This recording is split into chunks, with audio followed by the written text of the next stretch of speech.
विदर्भ साहित्य संघ वाचवण्याची ही मतदार आणि सदस्यांनी आपल्या समजून घेतलं पाहिजे की शेवटची संधी आहे आणि आता जर ही संस्था आपण वाचवली नाही तर पुन्हा कधी वाचवायची गरजच पडणार नाही आणि अशी गरज जर पडली नाही तर याचं खापर विदर्भ साहित्य संघाच्या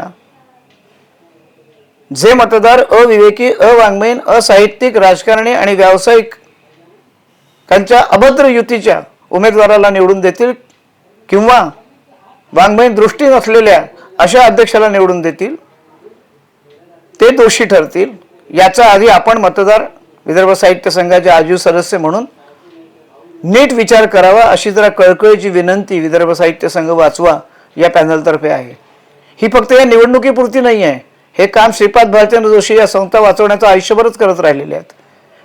अखिल भारतीय मराठी साहित्य महामंडळाचे अध्यक्ष असतानाही करत राहिले आहेत आणि विदर्भ साहित्य संघ 40 वर्ष चालवताना 30 वर्ष उपाध्यक्ष असताना श्रीपाद भारतींद्र जोशींनी 30 वर्ष काय केलं असा प्रश्न विचारणाऱ्यांना विदर्भ साहित्य संघामध्ये त्यांनी कधी काम केलं का, कधी बघितलं का, काय केलं ते? विदर्भ साहित्य संघाचा 100 वर्षाचा इतिहास प्रकाशित झालाय, कधी वाचलं का त्यांनी?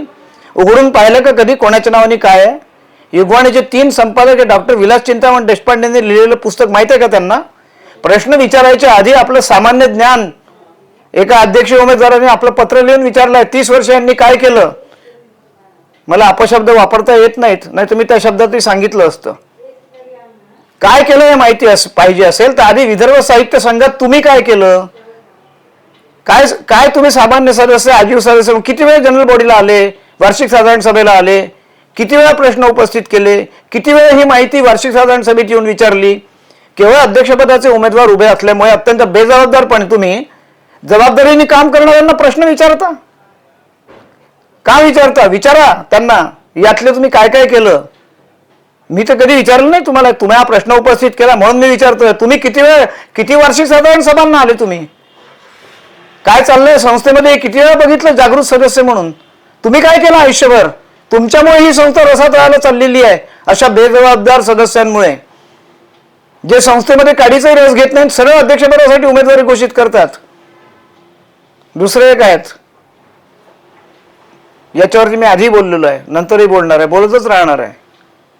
मुद्दा सध्या असा आहे की आता ही संस्था वाचवली नाही तर ही साहित्य संस्थाच उरणार नाही, ही राजकारणी, व्यावसायिक आणि नफा कमावणाऱ्यांच्या हातचं बाहुलं होऊन राहणार आहे, त्यांची बटीक होऊन राहणार आहे आणि लेखक फक्त ते त्यांचे आश्रयदाते होतील आणि लेखक तिथे फक्त भिक्षापात्र घेऊन उभे असतील। आपल्या मराठी लेखकांना हे मान्यही आहे, त्याच्यामुळे संस्थेची ही स्थिती झालेली आहे। जरा आपले क्षुल्लक लाभ, क्षुल्लक स्वार्थ सोडा, स्वतःच्या संस्था स्वतः चालवायला शिका। का चालवत नाही तुम्ही? मी तर पत्रकारांनी प्रत्येक वेळा सांगत आलोय की आमच्या घटना पहा, आमचे उद्दिष्ट पहा आणि आम्हाला सोलून काढा ना, आम्ही जे करत नसू त्याबद्दल। आम्ही उत्तरदायी आहोत लोकांना। आम्ही मरेपर्यंत तिथे टिकून राहण्यासाठी फक्त सदस्य केलेले नाही आहेत। सदस्यांनी जाब विचारलं पाहिजे पदाधिकाऱ्यांना, किती सदस्य येतात वार्षिक साधारण सभेमध्ये, काय येत नाहीत? आपणही तितकेच जबाबदार आहोत। जर आपली संस्था आता रसातळाला चालली असेल तर मतदार म्हणून, जागरूक नसलेले सदस्य म्हणून आपणही तेवढेच दोषी आहोत। कृपा करून आता त्याची चर्चा न करता आता तरी जागृत व्हा। गेले अनेक दिवस ही चर्चा चाललेली आहे की भाजप या पक्षाच्या नेत्यांनी गिरीश गांधी यांना अर्ज भरा सांगितलंय, त्याचं निराकरण त्यांनी करून झालंय, तरी सुद्धा त्यांची उमेदवारी शिल्लक आहे। त्या नेत्यांनी सांगून झालेलं आहे की राजकारणी, व्यावसायिक आणि साहित्य क्षेत्राबाहेरील व्यक्तींनी कधीच साहित्य संस्थात हस्तक्षेप करू नये। तरीही हा हस्तक्षेप अद्याप सुरूच आहे, उमेदवारी चालूच आहे, नुसती चालू नाही आहे। त्या पक्षाचे जिल्हाध्यक्ष, त्या पक्षाचे कार्यकर्ते सरळ सरळ मतदारांकडे जाऊन मतपत्रिका द्या म्हणतायत। पक्षाचे आदेश असतील, तुमच्या पक्षाचे आदेश आहेत, तुम्हाला आहेत, आम्हाला नाही आहे ना। आणि दाखवा ना आदेश एकदा लेखी, तुमच्या पक्षाच्या अध्यक्षाचे, सचिवाचे, तुमच्या राष्ट्रीय अध्यक्ष, कोणाचे आदेश आहेत? कोणाला मूर्ख बनवताय तुम्ही? कोणाच्या नावाने? आधी नितीन गडकरींच्या नावाने खोटं बोलले तुम्ही, आता भाजपच्या नावाने खोटं बोलताय। कशासाठी?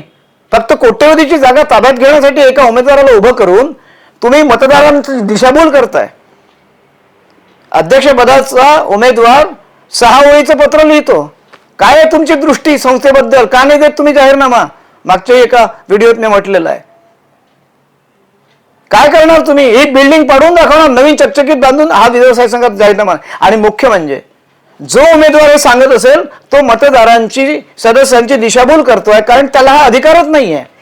विदर्भ साहित्य संघाची मालमत्ता, इमारत, स्थायी निधी हा स्वतंत्र विश्वस्त मंडळाच्या ताब्यात आहे आणि अध्यक्ष हा कार्यकारी विश्वस्त नाही आहे. अध्यक्ष हा पदसिद्ध एक्स ऑफिशियल मेंबर आहे. फक्त कशा करता? विश्वस्त मंडळात काय घडतं हे कार्यकारिणीला सांगण्याकरता. कार्यकारी मंडळाचा मालमत्तेशी, मालमत्तेच्या संबंधातल्या विकासाशी, इमारतीशी, संकुलाशी त्याच्याबद्दल काही करण्याशी काडीचा संबंध नाही आहे. त्यासाठी जबाबदार विश्वस्त मंडळ आहे. हे अध्यक्ष उमेदवार जर म्हणत असेल की मी हे करून दाखवेल आणि ते करून दाखवेल, ते त्याच्या अधिकारातच नाही आहे, तर तू का खोटं बोलतोय बाबा? ज्या लोकांना माहिती नाही त्यांना तू सांगतोयस. स्वतः उमेदवाराला तरी माहिती आहे का की हे त्याच्या अधिकारात नाही आहे? ती जागा विश्वस्ताची आहे. विश्वस्त म्हणून तुम्ही तिथे या असं तर मी तुम्हाला ज्यांनी उभं केलेलं आहे त्यांना सांगून झालं आणि त्यांनी ऍक्सेप्टही केलं होतं ते प्रपोजल. मग तरी अध्यक्षपदासाठी तुम्ही का उभे? तुम्हाला विश्वस्त, त्या संस्थेच्या विश्वस्तपदी तुम्ही शोभून दिसणार आहात आणि हे तुम्हाला उभं करणाऱ्यांनी आमच्या एका सभेमध्ये मान्य करून झालेलं आहे.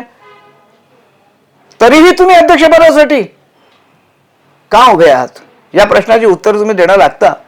केवळ भाजपच्या यंत्रणेच्या भरोशावर आणि तुम्हाला उभा करणाऱ्या एका व्यावसायिकाच्या मतांच्या भरोशावर जर तुम्ही स्वतःला संस्थेवर लादणार असाल तर सदस्यांची त्याला मान्यता नाही आहे, हे लक्षात घ्या.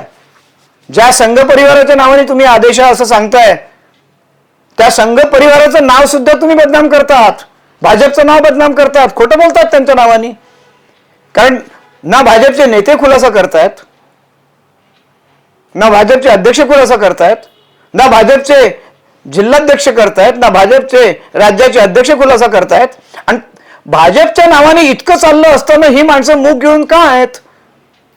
नितीन गडकरींना मी दुसऱ्यांदा पत्र लिहिलं की पहिल्या पत्रात तुम्ही मला सांगितलं की तुमचा काहीच संबंध नाही आहे आणि राजकारणी, व्यावसायिक, साहित्य क्षेत्राबाहेर लोकांनी कधीच हस्तक्षेप करू नये. मग हे लोक काय तुमच्या भूमिकेच्या विरोधात निवडणूक लढवत आहेत का? तुमच्या विरोधात आहेत का तुमचीच माणसं? मग ही तुमची तरी आहेत का? मग नसतील तर तुम्ही त्यांच्या मागे कशासाठी आणि का उभे आहात? तुम्ही लागताय का या अवाङ्मयीन, असाहित्यिक अशा उमेदवारांना संस्थेवरती ताब्यात घेण्यासाठी? तुमच्या नावाने चाललंय नाही सगळं आणि आम्हाला हे क्लेश होत आहेत. तुमच्या इतक्या चांगल्या प्रतिमेला हे लोक जे बाधा आणतायत, आम्हाला क्लेश होत आहेत, तुम्हाला का होत नाही हे मी विचारलंय. आमचे हे खासदार आहात तुम्ही. आमचे 3600 नागपुरातले जे सदस्य मतदार आहेत ते तुमचेही आहेत, तुमच्याच कॉन्स्टिट्युएन्सी मधले आहेत. भाजपच्या नेत्यांनी नितीन गडकरींना लिहिलेल्या पत्रात मी मागणी केली आहे की तुम्ही हे जे सगळं चाललेलं आहे त्याच्यावर तुमचा, पक्षाचा, त्या आदेशाचा काडीचाही संबंध नाही याचा जाहीरपणे खुलासा करावा. तुम्ही पहिल्या पत्राचं उत्तर मला 24 तासात दिलं होतं. आज 4 दिवस होऊन गेलेले तुमच्या पत्राचं उत्तर नाही. मी तुम्हाला स्मरणपत्र सुद्धा दिलेलं आहे. तुम्ही मूग घेऊन बसण्याचा अर्थ लोक वेगळा काढतायत आणि तो जो वेगळा अर्थ काढतायत तो कृपया काढण्याची संधी लोकांना आणि आम्हाला देऊ नका. हेच पत्र मी मुख्यमंत्र्यांना लिहिलं आहे महाराष्ट्राच्या की तुम्ही या राज्याचे मुख्यमंत्री आहात, भाजपचे नाही आहात. तुम्ही विशिष्ट लोकांना संरक्षित का करता आहात? तुम्ही त्यावर आम्ही मुख्यमंत्र्यांना मागणी केली आहे की तुमच्या पक्षाच्या नावानं हे कोण करताय, कोण आहे त्याच्या मागे शोधून काढा. तुमच्या जो यंत्रणा आहे, आमचा जो नाही आहे. तुमच्यापर्यंत माहिती पोहोचू शकते. हे कोण लोक आहेत, त्यांना तुम्ही थांबवू का शकत नाही? तुम्ही साताऱ्याच्या संमेलनामध्ये जाहीर केलं होतं की मुख्यमंत्री, राज्यकर्ते, भाजपचा पक्ष कधीच साहित्य व्यवहारात आणि साहित्य संस्थेत हस्तक्षेप करत नाही. मग तुम्ही ते जे सांगितलं ते खरं की आता तुमचे लोक तुमच्या नावाने, तुमच्या पक्षाच्या नावाने जे गावभर गावोगावी सांगत फिरतात, मतपत्रिका मागतात, हे खरं? याचा खुलासा कोण करेल? हा या राज्याचे मुख्यमंत्री या नात्याने तुम्ही मराठी भाषा, साहित्य, संस्कृती आणि त्यांच्या संस्था, त्यांची स्वायत्तता या सगळ्याचं रक्षण करणं तुमचं कर्तव्य आहे आणि ही तुमची जबाबदारी आहे. आम्ही तर विधिमंडळामध्ये तुम्ही हे सांगा असं म्हणतोय. आम्ही तर विधिमंडळातल्या लोकांना म्हटलं की हे प्रश्न उपस्थित करा आमच्या वतीने, आमच्या आमदार आहात तुम्ही. तर राज्यकर्त्यांनी आणि राज्य सत्तेत नसलेल्या पक्षांनी सुद्धा त्यांची ही जबाबदारी आहे समजून ही संस्था वाचवली पाहिजे, याची स्वायत्तता टिकवली पाहिजे. केवळ आम्हाला खाजगीमध्ये आश्वासित करू नका, जाहीररित्या भूमिका घ्या. मुख्यमंत्र्यांना आम्ही मागणी केलेली आहे की कृपा करून तुम्ही हे सगळं थांबवा. साहित्यप्रेमी, वाङ्मयप्रेमी मतदारांनी आता या संस्था आपल्या वाचवल्या पाहिजे. मतदान करण्याची घाई करू नका. राज्यकर्त्यांच्या पक्षाच्या कुठल्याही आदेशाच्या भयापोटी निर्भयपणे मतदान करा. सांगा ठणकावून त्यांना, तुम्ही कोण, मतपत्रिका मला मागणार, तुमचा काय संबंध, माझी संस्था आहे, माझं मत आहे, मी देईन, तुमच्या हाती कशाला सोपवीन मी. स्पीड पोस्टाने पाठवा, सुरक्षित पाठवा, साध्या पोस्टाने पाठवू नका. आणि देऊ नका राज्यकर्त्यांच्या, कार्यकर्त्यांच्या हाती कुठलीही मतपत्रिका. आणि आपलं मत, त्याचं रक्षण करा. आपलं मत स्वातंत्र्य आहे, कुठलीही घाई करायची कारण नाहीये. 14 तारखेपर्यंत वेळ आहे. लोक घाईघाईने मागतायत तुम्हाला, तुम्ही शांतपणे विचार करा त्याच्यावरती. विदर्भ साहित्य संघाच्या अध्यक्षपदी तुम्हाला कसा अध्यक्ष हवा आहे?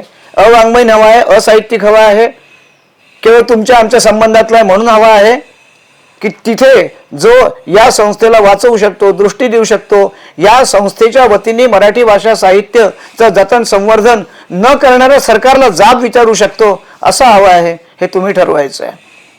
मुख्यमंत्र्यांनो, मुख्यमंत्री, राज्यकर्ते यांना आम्ही आवाहन करतोय की कृपा करून हे महाराष्ट्र राज्य या पद्धतीने या स्तरावर कधी आलेलं नव्हतं. विरोधी पक्षांचीही जबाबदारी आहे, राज्यकर्त्यांची जबाबदारी आहे, ज्या पक्षाच्या नावाने हे सगळं चाललेलं आहे त्याचीही जबाबदारी आहे. या सगळ्या परिस्थितीचं निराकरण करून त्याला योग्य वळण लावण्याची.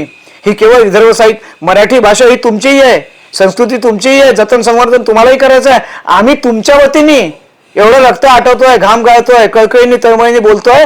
12 कोटी मराठी भाषिकांसाठी तुम्ही त्याचे भाग आहात, तुमचंही ते कर्तव्य आहे. त्यामुळे विदर्भ साहित्य संघ हा सगळ्यांनी मिळून वाचवण्याची वेळ आहे, याच्याकडे लक्ष द्या. धन्यवाद.